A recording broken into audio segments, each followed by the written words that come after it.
Hello everyone and a warm welcome to Achievers YouTube channel. नमस्कार दोस्तों, स्वागत है सभी का अचीवर्स यूट्यूब चैनल पर। तो कैसे हैं आप लोग? आशा करता हूँ कि शानदार तरीके से आप अपने लाइफ को एंजॉय कर रहे हो, अपनी सेहत, फैमिली और पढ़ाई का ध्यान काफ़ी अच्छी तरीके से कर रहे हो।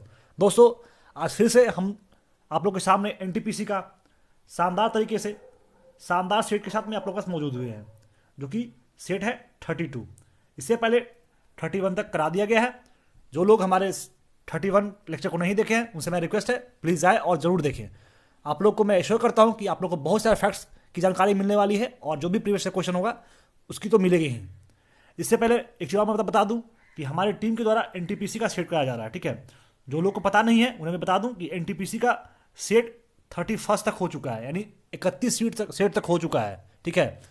तो जो लोग अभी शुरू से नहीं देखे हैं तो आज तो पहले इस सेट को देख लीजिए। उसका क्या करना है, जितने भी प्रीवियस सेट है सबको देख लीजिए, आपको बहुत ज़्यादा फायदा मिलने वाला है। क्योंकि जो भी एग्ज़ाम होता है वो प्रीवियस ईयर बेस्ड होता है। जो भी एग्ज़ाम होता है, जो पहले की परीक्षा होती है हुई रहती है, उससे संबंधित ही क्वेश्चंस रहता है। तो बस जाएं और देखिए, आप लोग काफ़ी मज़ा आने वाला है।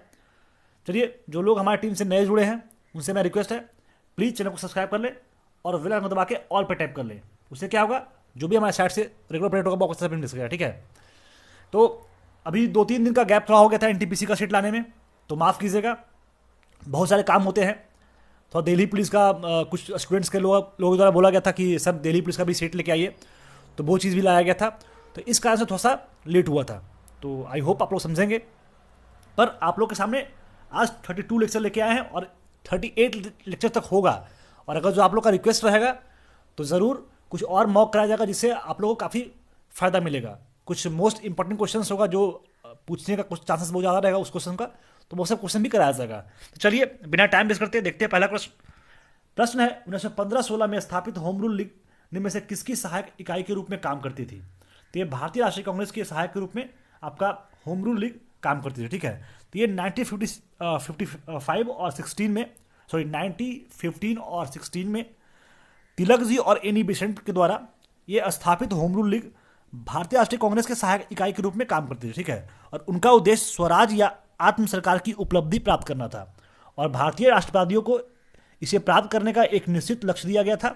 और इस आंदोलन ने हिंसक या क्रांतिकारियों तरीकों से परहेज किया था। तो ये भारतीय राष्ट्रीय कांग्रेस के सहायक रूप में काम करती थी और ये आपका तिलक जी और एनी बेसेंट जी के द्वारा ये स्टैब्लिश किया गया था होम रूल लीग, ठीक है। तो ये हमारा आज का पहला प्रश्न था। अब मूव कर अगला प्रश्न देखते हैं। चूंकि बैंकिंग का प्रचलन बढ़ता ही जा रहा है, भविष्य के वित्तीय लेन देन प्रौद्योगिकी पर आधारित होंगे। तो भविष्य का वित्तीय लेन देन और प्रौद्योगिकी होगा वो किसी पर आधारित होगा, तो वो वायरलेस पे आधारित होगा, ठीक है। अभी क्या है, जितने भी इंसान हैं सारे लोग के पास में एक बैंक अकाउंट होते हैं, सारे लोग के पास में एटीएम होते हैं, सारे लोग के पास में आप आजकल इतना मतलब अपडेट हो चुका है इंसान कि सारे लोग के फ़ोन में पेटीएम रहेगा, फ़ोन पे रहेगा, गूगल पे रहेगा। तो कोई भी चीज़ें को मतलब कोई भी चीज़ होगा, कोई भी चीज़ को खरीदना होगा या फिर कुछ भी करना होगा, तो कैश नहीं भी है पॉकेट में तो फिर भी काम चलेगा। आपके पास स्मार्टफोन होना चाहिए। अगर ये है तो अगर कोई भी चीज़ खरीदे, आप बारकोड को स्कैन कर लो और वहाँ से पेमेंट कर दो। वो सारी चीज़ जो हो रहा है वो वायरलेस ही हो रहा है, ठीक है। तो मोबाइल भुगतान या मोबाइल कॉमर्स के लिए वायरलेस आधारित इलेक्ट्रॉनिक भुगतान को संदर्भित करता है, ताकि उपयोगकर्ता के मोबाइल डिवाइस पर पीओएस और भुगतान लेन देन का पूरा किया जा सके, ठीक है। बैंक और ग्राहक दोनों परेशानी रहित वायरलेस आधारित भुगतान विधियों को और बढ़ रहे हैं, ठीक है। मोबाइल डिवाइस में वृद्धि के साथ वाणिज्यिक अनुप्रयोग गतिशील बन गए हैं। अब मोबाइल डिवाइस सभी लेन देन करने में मदद करता है। जो कमी मैनुअल हुआ करती थी उसको भी अब ये हर कुछ भरपाई कर दिया, ठीक है। रिपोर्ट बताता है कि भविष्य डिजिटल और मोबाइल बैंकिंग का है, ठीक है। जो भी हमारा फ्यूचर है वो मोबाइल बैंकिंग और डिजिटलाइजेशन इतना हो चुका है कि सब कुछ वो मोबाइल बैंकिंग से ये हो जा रहा है, ठीक है। कुछ भी हमको खरीदना हो रहा है तो मोबाइल बैंकिंग अगर जो आपके पास फ़ोन पे है तो तुरंत काम हो जा रहा है, पेटीएम में तो हो जा रहा है, गूगल पे तो हो जा रहा है। तो बस जो भी है अभी बैंकिंग है वो वायरलेस आधारित है, ठीक है। जो भी वित्तीय लेन देन है वो वायरलेस रूप से आधारित है। तो ये हमारा आज का सेकंड क्वेश्चन था। अब मूव करते हैं अगले प्रश्न। प्रश्न है, भारतीय रेल नेटवर्क लगभग कितने स्टेशनों को जोड़ता है? तो ये कुल 8000 स्टेशनों को जोड़ता है एवं 8000 स्टेशनों को नहीं, 8000 से ज़्यादा, मोर देन 8000 स्टेशनों को जोड़ता है और हर दिन 12,000 ट्रेनें परिचालित होती है, ठीक है, 12,000 ट्रेनें परिचालित होती है और प्रतिदिन 23 लाख यानी 23 लाख यात्रियों को ढोता है और 7,000 से अधिक मालगाड़ी द्वारा 3 मिलियन टन माल को ढोता है। यह भारत में लंबी दूरी की यात्रा परिवहन का मुख्य आधार है, जो कि 66,030 किलोमीटर से अधिक का एक नेटवर्क विस्तार है। यह इसे दुनिया का तीसरा सबसे बड़ा रेल नेटवर्क, दुनिया का थर्ड सबसे बड़ा नेटवर्क और चौथा सबसे बड़ा रेल माल वाहक बनाता है, ठीक है।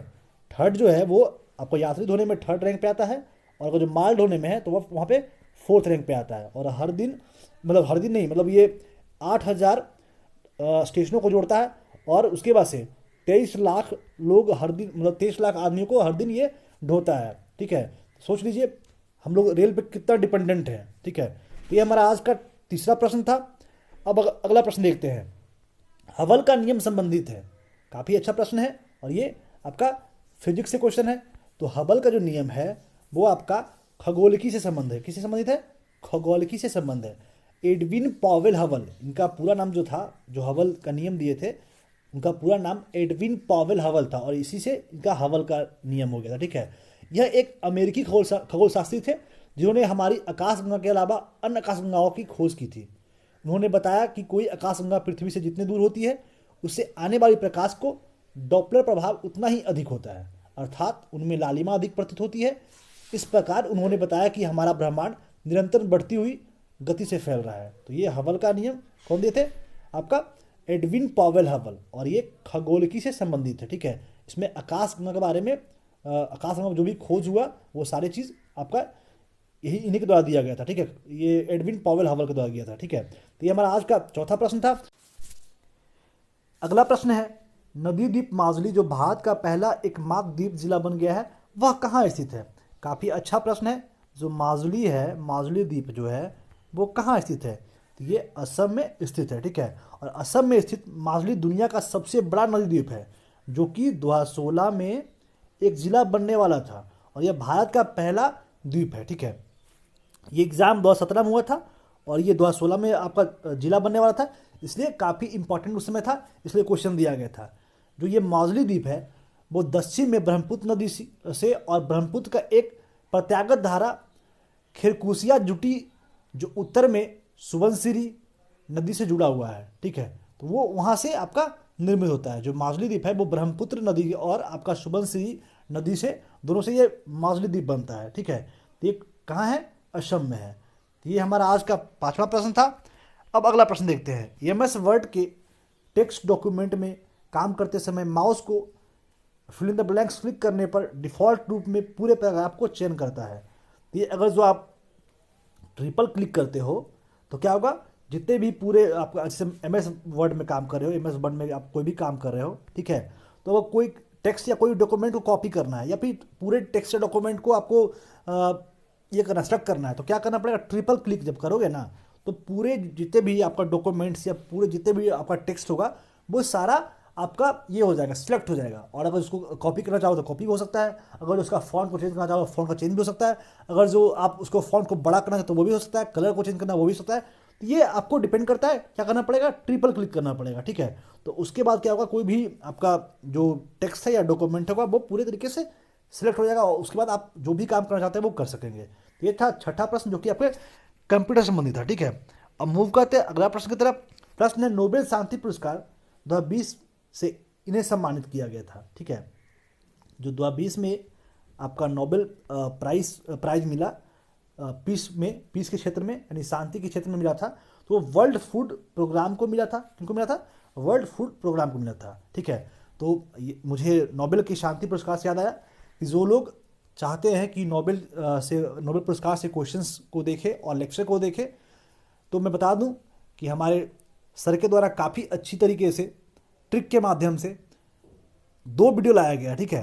पहला तो पूरा नोबेल प्राइज का पूरा हिस्ट्री के साथ में जो 2020 में नोबेल पुरस्कार सब लोगों को मिला है वो है बिल्कुल ट्रिक के माध्यम से और आसान ट्रिक के माध्यम से। अगर जो आप देखते हो ना तो आपको बिल्कुल याद हो जाएगा वहीं पे, ठीक है।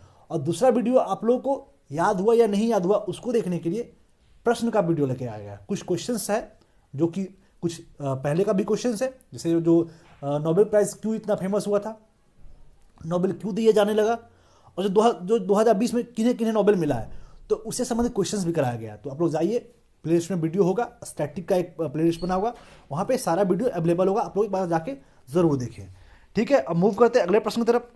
निम्न में से कौन सा प्रसिद्ध अंतर्राष्ट्रीय फुटबॉल खिलाड़ी ब्राजील का है? काफ़ी अच्छा प्रश्न है। कौन से प्लेयर हैं जो कि ब्राज़ील के हैं? तो ये नेमार हैं। नेमार जो है वो एक अंतर्राष्ट्रीय फुटबॉलर है, और इनका ये जो खेलते हैं वो ब्राज़ील से खेलते हैं। कहाँ से खेलते हैं? ब्राज़ील से खेलते हैं। और ये एक पेशेवर फुटबॉलर है जो फ्रांसीसी क्लब पेरिस सेंट जर्मन और ब्राज़ील की राष्ट्रीय टीम के लिए फॉरवर्ड की भूमिका निभाते हैं। अपने ड्रिबलिंग और फिनिशिंग और दोनों पैरों की क्षमता के लिए उन्हें जाना जाता है, और इनका जो तुलना होता है वो ब्राज़ील के सेंटर्स फॉरवर्ड पेले के साथ किया जाता है। किसके साथ किया जाता है? पेले के साथ इनका कंपैरिजन किया जाता है। और ये जो नेमार के जो नेमार है वो काफ़ी स्टाइलिश प्लेयर है, और ये आपका ब्राज़ील के हैं। ठीक है, तो ये हमारा आज का 8वां प्रश्न था। अब मूव करते हैं अगले प्रश्न की तरफ। WWF का पूरा नाम क्या है? काफ़ी अच्छा प्रश्न है। इसका नाम वर्ल्ड वाइल्ड लाइफ फंड, क्या है? World wild life fund. और ये 1961 में इस्टेब्लिश किया गया था। कब किया गया था? 1961 में किया गया था। यह एक अंतर्राष्ट्रीय गैर सरकारी संगठन है जो वन संरक्षण के क्षेत्र में काम कर रहा है और पर्यावरण पर मानव प्रभाव को कम करता है। इसका मुख्यालय बौद्ध कहलाता है, जो कि स्विट्जरलैंड में स्थित है। कहाँ है? स्विट्जरलैंड में। ठीक है, तो इसका फुल फॉर्म क्या होता है? World wild life fund. तो ये हमारा आज का 9वां प्रश्न। अगला प्रश्न है, परम शून्य ताप को दर्शाता है। तो सबसे पहले ये परम शून्य क्या होता है वो देखिए। परम शून्य क्या होता है वो देखिए। तो वह तापमान जिस पर एक थर्मोडायनामिक प्रणाली में सबसे कम ऊर्जा होती है उसे निरक्षेप शून्य कहलाता है, या परम शून्य ताप कहलाता है। यह सेल्सियस तापमान पैमाने -273.15 डिग्री सेल्सियस और फ़ारेनहाइट तापमान स्केल -459.67 डिग्री फ़ारेनहाइट के बराबर है। यह केल्विन पैमाने पर 0 डिग्री केल्विन के बराबर होता है। ठीक है, तो ये शून्य से 273 डिग्री से सेंटीग्रेड से कम होता है। ठीक है, तो ये परम शून्य है जो शून्य से 273 डिग्री सेंटीग्रेड को कम को दर्शाता है। तो ये था हमारा आज का 10वां प्रश्न। अब मूव करते हैं अगले प्रश्न की तरफ। निम्नलिखित में से कौन सा द्वीप लक्षद्वीप से संबंधित नहीं है? तो ये जो आपका नील जो है, जो नील द्वीप है, वो अंडमान द्वीप समूह का एक द्वीप है। ये लक्षद्वीप से संबंधित बिल्कुल नहीं है, जो रिची के द्वीप समूह में स्थित है। जो नील जो है वो रिची के द्वीप समूह में स्थित है। यह दक्षिण अंडमान प्रशासनिक जिले के अंतर्गत आता है। अंडमान और निकोबार द्वीप समूह भारतीय संघ राज्य का हिस्सा है। इसे अंडमान के सब्जी का कटोरा के रूप में जाना जाता है। ठीक है, तो नील जो है वो लक्षद्वीप का भाग नहीं है। किसका भाग है? अंडमान और निकोबार का भाग है। तो ये 11वां प्रश्न था। अब मूव करते हैं अगले प्रश्न की तरफ। प्रश्न है, एक समान बीट मैप आधारित फाइल टाइप एक्सटेंशन नहीं है। जो एक समान बिट मैप आधारित फाइल टाइप होता है वो किसका एक्सटेंशन नहीं है?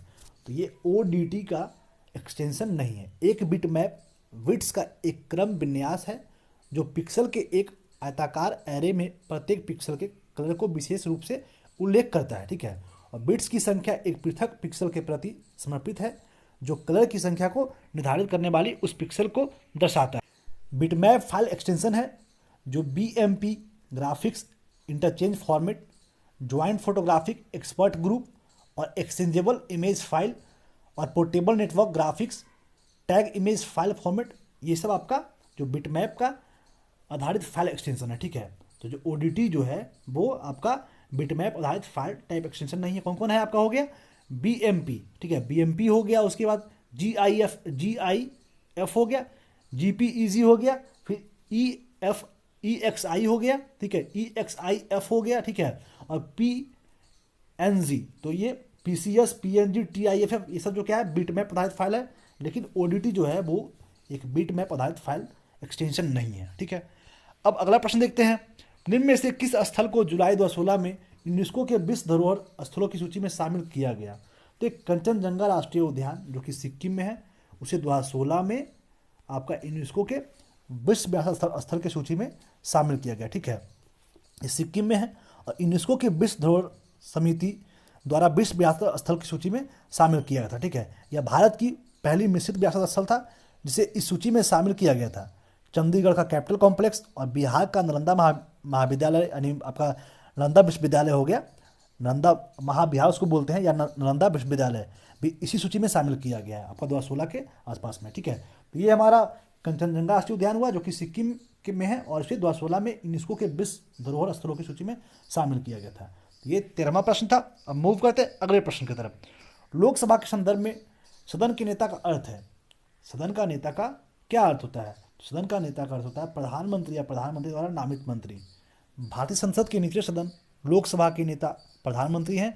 यदि वह लोकसभा के सदस्य हैं तो अगर प्रधानमंत्री संसद के निचले सदन के सदस्य नहीं हैं तो वह दूसरे मंत्री को सदन के नेता के रूप में नामित कर सकते हैं। तो ये प्रधानमंत्री या प्रधानमंत्री द्वारा नामित मंत्री, तो ये आपका सदन के नेता का अर्थ होता है, ठीक है। अब अगला क्वेश्चन देखते हैं। अनुवर्तन अधिकांशतः दर्शाता है।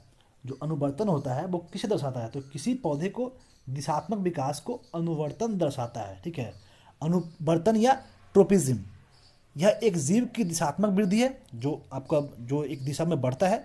आमतौर पर पौधे की जो प्रकाश या गुरुत्वाकर्षण जैसी बाहरी प्रेरकों को अनुवर्तन कहते हैं, ठीक है।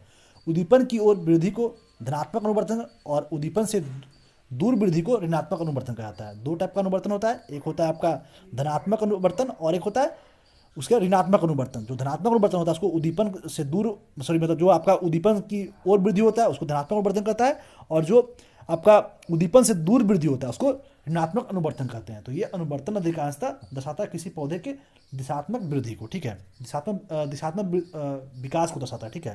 तो ये था 15वां प्रश्न। अब अगला प्रश्न है, विशेषज्ञों के अनुसार हाल ही में उत्तराखंड के जंगलों में लगी प्रचंड आग के कारण किसके निर्माण कारण आग लगा था, ठीक है, और विशेषज्ञ का क्या मानना था? तो ये जो प्रश्न था वो 2017 में जो एग्ज़ाम हुआ था एनटीपीसी का, तो उस समय काफ़ी महत्वपूर्ण हुआ था क्योंकि 2016 के समय में आपका उत्तराखंड के जंगलों में आग लगी थी।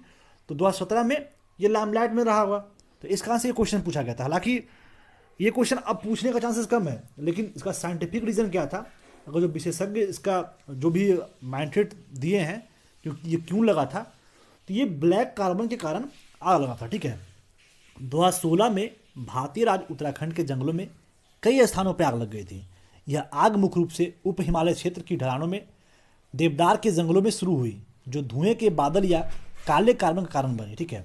विशेषज्ञों के अनुसार धुंध और राख काली कार्बन से ग्लेशियरों को ढका रहा, ठीक है, जिससे उन्हें पिघलने की संभावना अधिक बढ़ती गई और नदियों का पानी भी इसे काले कार्बन के प्रभाव से प्रदूषित होने का संभावना हुआ, ठीक है। तो ये ब्लैक कार्बन से आपका उत्तराखंड के जंगलों में आग लगी थी, ठीक है। तो ये था आज का 16वां प्रश्न। अब मूव करते हैं अगले प्रश्न की तरफ। अगला प्रश्न है, पृथ्वी की सतह पर पलायन वेग लगभग है, यानी जो पृथ्वी की सतह है उसमें पलायन वेग का मान क्या होता है? उसका मान 11.2 किलोमीटर पर सेकंड होता है, ठीक है। अब पलायन वेग क्या होता है? यानी एस्केप वेलोसिटी। तो वैसा चीज़ जैसे आप कोई पत्थर को फेंको बहुत दूर फेंको, आसमान की तरफ फेंको, और वो आपको गुरुत्वाकर्षण से बाहर हो जाए, मतलब आपका जो गुरुत्वाकर्षण शक्ति जहाँ तक निहित है ब्रह्मांड में उससे बाहर हो जाए, मतलब अगर कोई चीज़ को फेंको और वो वापस नहीं आए, तो वही होता है वो, मतलब पृथ्वी गुरुत्वाकर्षण को फॉलो नहीं कर रहा है और वो सीधे बाहर निकल गया, ठीक है। तो वही पलायन वेग होता है, ठीक है। तो 11.2 किलोमीटर पर सेकेंड जो है वो पृथ्वी की सतह का पलायन वेग लगभग है, ठीक है। ये भौतिक विज्ञान में पलायन वेग एक विशाल वस्तु के गुरुत्वाकर्षण प्रभाव से बचने के लिए किसी पिंड की एक आवश्यक न्यूनतम गति है, जो कि पृथ्वी की सतह पर पलायन वेग लगभग 11.2 किलोमीटर पर सेकंड है, जो ध्वनि की गति का लगभग 33 गुना है। कितना है? 33 गुना है। सोच लीजिए कितना अलग लेवल का है, ठीक है। तो ये 17 प्रश्न था जो कि आपका पलायन वेग से संबंधित है, ठीक है। अब मूव करते हैं अगले प्रश्न की तरफ। निम्न में से किस भारतीय राज्य की सीमा अंतर्राष्ट्रीय सीमाओं को स्पर्श नहीं करती है? काफी शानदार प्रश्न है। ऑप्शन पश्चिम बंगाल, हरियाणा, हिमाचल प्रदेश और पंजाब। तो इसमें क्वेश्चन क्या कर रहा है? निम्न में से किस भारतीय राज्य की सीमा अंतर्राष्ट्रीय सीमाओं को स्पर्श नहीं करता है, ठीक है। यानी कौन सा है जो आपका अंतर्राष्ट्रीय जो लाइन होता है उसको शेयर नहीं करता है, टच नहीं करता है। तो ये आपका हरियाणा जो है वो आपके भारत का एक लैंडलॉक राज्य है, ठीक है। मतलब चारों ओर से इसका मतलब कोई ना कोई राज्य जुड़ा हुआ है, ठीक है। अंतर्राष्ट्रीय जो आपका सीमा है ना उससे इसका बॉन्ड शेयर नहीं हो रहा है। किसी भी पड़ोसी देश के साथ अंतर्राष्ट्रीय सीमा आपका हरियाणा का लगता है, जो भी पड़ोसी देश ही है, ना कि आपका अंतर्राष्ट्रीय सीमा है, ठीक है। पूरब में इसका उत्तर प्रदेश है, पश्चिम में पंजाब और उत्तर में हिमाचल प्रदेश और दक्षिण में राजस्थान है। तो ये चारों ओर आपका कोई ना कोई राज्य स्थित है, लेकिन इसका आपका कोई भी अंतर्राष्ट्रीय सीमा से इसका बाउंड्री शेयर नहीं होता है। तीन तरफ से राष्ट्रीय राजधानी शहर नई दिल्ली को मतलब घेरे हुए है, ठीक है। तो ये हरियाणा जो है वो भारतीय राष्ट्र की सीमा अंतर्राष्ट्रीय सीमाओं से स्पर्श नहीं करती है। तो ये हमारा आज का 18वां प्रश्न था। अब मूव करते अगले प्रश्न की तरफ। काफी शानदार प्रश्न है, प्रश्न देखते हैं। प्रश्न है, गायरोस्कोप के सिद्धांत का प्रयोग में नहीं किया जाता है। गायरोस्कोप, तो गायरोस्कोप जो है वो इंकजेट प्रिंटर में नहीं किया था, ठीक है। गायरोस्कोप एक उपकरण है जिसे स्पिनिंग डिस्क या व्हील के आकार में बनाया जाता है, जिससे कि इसकी आकृति बेस के किसी भी रुकावट की परवाह किए बिना अपनी अविन्यास बनाए रखने के लिए एक या एक से अधिक दिशाओं में स्वतंत्र रूप से घूम सकता है। हालांकि एक बाह्य बल आघूर्ण के जवाब में और एक अलग दिशा में अविन्यास बदलता है। गायरोस्कोप का इस्तेमाल नौकाओं, स्मार्टफोन, माउस और रेसिंग कार, अंतरिक्ष यान या हवाई जहाज आदि में किया जाता है, ठीक है। लेकिन इसका इंकजेट प्रिंटर में इसका उपयोग नहीं किया था। कंप्यूटर माउस में किया था, स्मार्टफोन में किया था और रेसिंग कार में, लेकिन इसका इंकजेट प्रिंटर में इसका गायरोस्कोप का सिद्धांत का प्रयोग नहीं किया था, ठीक है। अब अगला क्वेश्चन देखते हैं। अगला प्रश्न है, प्रसिद्ध बृहस्पति मंदिर स्थित है। जो बृहस्पति मंदिर है वो कहाँ स्थित है? ये तमिलनाडु में आपका बृहस्पति मंदिर स्थित है, ठीक है। ये मतलब तमिलनाडु के तंजौर में शिव को समर्पित एक हिंदू मंदिर है, जो कि राज चोल द्वारा आपका 1003 से 1010 के बीच में इसको निर्मित किया गया था। कब किया गया था? 1003 से 1010 में इसको निर्मित किया गया, ठीक है। और ये यूनेस्को के विश्व धरोहर स्थल की सूची में शामिल है। इसे चोल वंश के वर्तमान गंगईकोट चोलपुरम मंदिर और इरावतेश्वर मंदिर के साथ महान जीवित चोल मंदिर के रूप में माना जाता है। तो ये बृहस्पति मंदिर जो है आपका तमिलनाडु में स्थित है, ठीक है। और यही शिव को समर्पित एक हिंदू मंदिर है, ठीक है ना। अब अगला क्वेश्चन देखते हैं। फिल इन द ब्लैंक्स झील एशिया की सबसे बड़ी ताजे पानी की झीलों में से एक है। मतलब वो कौन झील है जो एशिया की सबसे बड़ी ताजी पानी का झील है, ठीक है। तो ये जो बुलर झील है वो एशिया की सबसे बड़ी ताजे पानी की झील है, जो कि जम्मू और कश्मीर के बांदीपुर जिले में स्थित है। यह विवर्तनिक गतिविधियों के परिणाम स्वरूप निर्मित हुआ है। इसे झेलम नदी द्वारा जल प्राप्त होता है और यह झील रामसार स्थल के रूप में नामित भारत के 26 स्थलों में से एक है, ठीक है। ये आपका रामसार स्थल में इसका इस सूची में शामिल किया गया है, ठीक है। और ये इसका जो पानी आता है वो झेलम नदी से इसका पानी आता है, ठीक है। तो ये बुलर झील है जो कि एशिया की सबसे बड़ी ताजे पानी का झील है। अगला प्रश्न है, एक बुनियादी कंप्यूटर सिस्टम के पेरिफेरल डिवाइसों में यह शामिल नहीं होता है, ठीक है। पेरिफेरल, ये जो आपका सीपीयू जो है वो पेरिफेरल डिवाइसों में शामिल नहीं होता है, ठीक ना। पेरिफेरल डिवाइस एक आंतरिक या बाहरी डिवाइस है जो सीधे कंप्यूटर से जोड़ता है, लेकिन कंप्यूटिंग जैसे कंप्यूटर के प्राथमिक फंक्शन में योगदान नहीं देता है, या किसी कंप्यूटर के लिए इनपुट या आउटपुट फंक्शन प्रदान करता है, और कंप्यूटिंग गहन कार्य क्षमता के बिना एक सहायक कंप्यूटर डिवाइस के रूप में कार्य करता है। इसके कुछ उदाहरण में प्रिंटर, कीबोर्ड, मॉनिटर इत्यादि शामिल है, ठीक है। तो जो सीपीयू जो है वो पेरिफेरल डिवाइस में शामिल नहीं है, ठीक है। तो ये हमारा 22वां प्रश्न था। अब अगला क्वेश्चन देखते हैं। प्रथम लोकसभा अध्यक्ष कौन थे? काफी अच्छा प्रश्न है और काफी बार ये प्रश्न पूछा जा चुका है और काफी आसान सा प्रश्न है। तो जो प्रथम लोकसभा अध्यक्ष थे वो जेबी मावलंकर थे, जो आपका 15 मई 1952 से 13 जनवरी 1956 तक, कब? 13 जनवरी 1956 के दौरान लोकसभा के पहले स्पीकर के रूप में कार्य किए हैं। इससे पहले वे केंद्रीय विधानसभा के अध्यक्ष 1946 से आपका 46 से 47 के बीच में लोकसभा के अध्यक्ष रहे हैं, ठीक है। केंद्रीय विधानसभा के अध्यक्ष 46 से 47 तथा लोकसभा के अध्यक्ष रहे हैं। तो ये जेबी मावलंकर जो है वो प्रथम लोकसभा अध्यक्ष थे, ठीक है। अब अगला प्रश्न देखते हैं। अगला प्रश्न है, निम्न में से किस वंश के शासकों को सुल्तान नहीं कहा जाता था? ठीक है, यहाँ नहीं पे बिल्कुल ध्यान दीजिएगा, ठीक है। किस वंश के शासक को सुल्तान नहीं कहता था? तो लोदी कहता था, खिलजी को, तुगलक को, लेकिन मुगल के शासक को सुल्तान नहीं कहता था। एक और गुलाम था, गुलाम वंश के शासक को भी सुल्तान कहा था, ठीक है। ये दिल्ली सल्तनत के एक मुस्लिम सल्तनत था जो मुख्यतः दिल्ली में केंद्रित था। यह लगभग 320 वर्ष, ठीक है, 320 वर्ष आपका 1206 से लेकर 1526 तक शासन किया था, ठीक है। और भारतीय उपमहाद्वीप के एक बड़े से हिस्से में यह विस्तृत था। इसके शासकों को सुल्तान कहता था। अब निम्नलिखित राजवंशों के शासकों को सुल्तान कहता था, जिसमें आपका हो गया गुलाम वंश हो गया, उसके बाद खिलजी हो गया, उसके सैयद हो गया, लोदी हो गया। तो ये कुछ राजवंश है जिसे आपका सुल्तान कहता था, ठीक है। थोड़ा सा मैं आपको टेन्योर बता दूं G4 हो गया गुलाम, और गुलाम वंश का 1206 से आपका 1290 तक इसका शासन रहा, ठीक है। उसके बाद तुगलक का देख लीजिए, सॉरी खिलजी का देख लीजिए, तो खिलजी का रहा है 1291 से 1213 तक, ठीक है, सॉरी 1313 तक, ठीक है। उसके बाद तुगलक, T4 तुगलक, तुगलक का हो गया 1320 से आपका 1413 तक। उसके बाद सैयद हो गया, सैयद का हो गया 1414 से आपका 51 तक। और उसके लास्ट हो गया जो लोदी हो गया, लोदी हो गया आपका 1451 से आपका लास्ट 1526 तक। कब से था पूरा जो दिल्ली सल्तनत था 1206 से 1526 तक था। पहला गुलाम था, लास्ट लोदी था, 1526 तक हुआ था, ठीक है। तो जो आपका लोदी हो गया, खिलजी हो गया, तुगलक हो गया और एक गुलाम, और उसका सैयद भी एक, ठीक है। तो ये सारे राजवंश के शासकों को सुल्तान कहा जाता था, ठीक। लेकिन मुगल के शासक को सुल्तान की उपाधि नहीं दी जाती थी, ठीक है। तो ये हमारा आज का 24वां प्रश्न था। आई होप आप लोग को समझ में आ रहा होगा। तो समझ में आ रहा है तो वीडियो को लाइक करना बिल्कुल भी मत भूलिएगा, ठीक है। वीडियो को जरूर लाइक कीजिएगा, अगर वीडियो को लाइक करते हैं तो हम लोग काफ़ी मोटिवेट होते हैं, ठीक है। तो अब देखते हैं अगला प्रश्न। निम्न में से किस प्रजाति को काश्मीरी हिरण भी कहा जाता है? तो हागुल को काश्मीरी हिरण कहा जाता है, ठीक है। इस हिरण में पूंछ को शामिल किए बिना एक हल्का पुट्ठा होता है।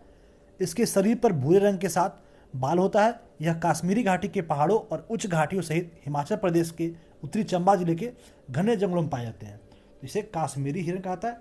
हागुल को काश्मीरी हिरण के नाम से जाना जाता है। अब अगला क्वेश्चन देखते हैं। रेल टेल कॉर्पोरेशन एक है। रेल टेल जो कॉर्पोरेशन है वो क्या है, ठीक है। तो यह एक सार्वजनिक क्षेत्र का उपक्रम है। क्या है? सार्वजनिक क्षेत्र का उपकरण है। RailTel Corporation of India Limited broadband और बीपीएन सेवाओं को उपलब्ध कराने के लिए भारत सरकार का एक सार्वजनिक क्षेत्र का उद्यम है, ठीक है। यह भारतीय रेलवे की एक रेल नियंत्रण, संचालन और सुरक्षा व्यवस्था को आधुनिकीकरण के लिए राष्ट्रव्यापी ब्रॉडबैंड, दूरसंचार और मल्टीमीडियम नेटवर्क बनाने के उद्देश्य से 2000 में स्टैब्लिश किया गया था, ठीक है। 2000 ईस्वी में इसे बनाया गया था, ठीक है। तो ये रेल टेल कॉर्पोरेशन क्या है? सार्वजनिक क्षेत्र उपक्रम है जो कि आपका ब्रॉडबैंड और बीपीएन सेवाओं को उपलब्ध कराने में मदद करता है, ठीक है। तो ये था 26वां प्रश्न। अब मूव करते अगले प्रश्न की तरफ। निम्न विकल्पों में पेशेवर भारतीय निशानेबाज को पहचाने। तो निम्न जो कुछ विकल्प दिया गया है उसमें पेशेवर जो भारतीय निशानेबाज हैं वो कौन है? तो ये अंजलि भगवत हैं जो कि एक पेशेवर भारतीय निशानेबाज हैं, ठीक है। यह 2002 ईस्वी में 10 मीटर एयर राइफल में वर्ल्ड नंबर 1 बनी। उन्होंने राष्ट्रमंडल खेलों में 12 स्वर्ण, 4 रजत पदक जीते थे, ठीक है। वह 10 मीटर एयर राइफल और स्पोर्ट्स राइफल 3P में राष्ट्रमंडल खेल रिकॉर्ड धारण किए थे, ठीक है। तो इनका नाम क्या है? अंजलि भागवत, ठीक है, जो कि आपके पेशेवर भारतीय निशानेबाज है। यह केवल नए चांद पर हो सकता है, ठीक है। उसके बाद से जब सूर्य और चंद्रमा एक सीधे में होता है, जैसे कि एक सीधे में पृथ्वी से देखा जाता है, इसे चंद्र सूर्य कहा जाता है, ठीक है। पूर्ण ग्रहण में सूर्य की डिस्क पूरी तरीके से चंद्रमा द्वारा ढका होता है, ठीक है। तो ये पूर्ण सूर्य ग्रहण तब होता है जब सूर्य, चंद्रमा और पृथ्वी एक सीधी रेखा में हो, ठीक है। ये हमारा आज का 28वां प्रश्न था जो कि पूर्ण सूर्य ग्रहण से संबंधित था। अब मूव करते हैं अगले प्रश्न की तरफ। निम्न में से कौन सी साहित्यिक कृति संस्कृत में रचित नहीं है? इसमें 3 जो है वो संस्कृत में रचित हुई आपका साहित्यिक कृति है, लेकिन एक जो नहीं है वो त्रिकुरल है। त्रिकुरल जो है वो तमिल कृति है जिसमें 1330 दोहे हैं, या उसको कुरलस कह सकते हैं। यह कुरलस एक व्यक्ति के रोजमर्रा के कार्यों से संबंधित है। यह नैतिकता पर आधारित सबसे महान कृतियों में से एक माना जाता है। मुक्तः धर्मनिरपेक्ष नैतिकता के लिए ये आपका तिरुकुरल है, ठीक है। तो ये आपका संस्कृत में इसका रचना नहीं किया गया, इसका रचना आपका तमिल में किया गया है। अब मूव करते हैं आज का आखिरी प्रश्न, ठीक है, जो कि भारतीय अंतरिक्ष अनुसंधान संगठन की स्थापना से है। यानी भारतीय अंतरिक्ष अनुसंधान संगठन की स्थापना कब की गई थी, ठीक है। काफी अच्छा प्रश्न है। तो ये 1969 में भारतीय अंतरिक्ष अनुसंधान संगठन यानी इसरो का गठन किया गया था। यह Indian national committee for space research के स्थान पर बनाया गया था, जिसे 1962 में स्थापित किया गया था। इसरो भारत का सरकार की अंतरिक्ष एजेंसी है जिसका मुख्यालय कहाँ है? बेंगलोर में है, ठीक है। तो ये आज का आखिरी प्रश्न था। भारतीय अंतरिक्ष अनुसंधान संगठन जिसका एस्टेब्लिशमेंट कब होता है? 1969 में। उसका हेडक्वार्टर्स कहाँ है? बेंगलोर में है। चलिए आप लोग को बताना है इसरो के चेयरमैन कौन है, इसका आंसर आप लोग को बताना है। लगता है मुझे कि एक ही प्रश्न आपसे पूछा हूँ, पर आप लोग को बताना है, ठीक है। तो अगर जो आपको वीडियो अच्छा लगा हो तो वीडियो को लाइक ज़रूर करें, कमेंट करें और लोगों के बीच में शेयर करें, ठीक है। जिस जिस तरीके से आपका फ़ायदा हो रहा है उस तरीके से आपका जो भी रिलेटिव्स हैं, फ्रेंड्स हैं, उन्हें भी भेजिए ताकि उन लोगों को भी फ़ायदा हो सके। तो वीडियो के लास्ट तक बने रहने के लिए बहुत बहुत आभार। बहुत जल्द मिलते हैं अगले वीडियो के साथ में। जय हिंद।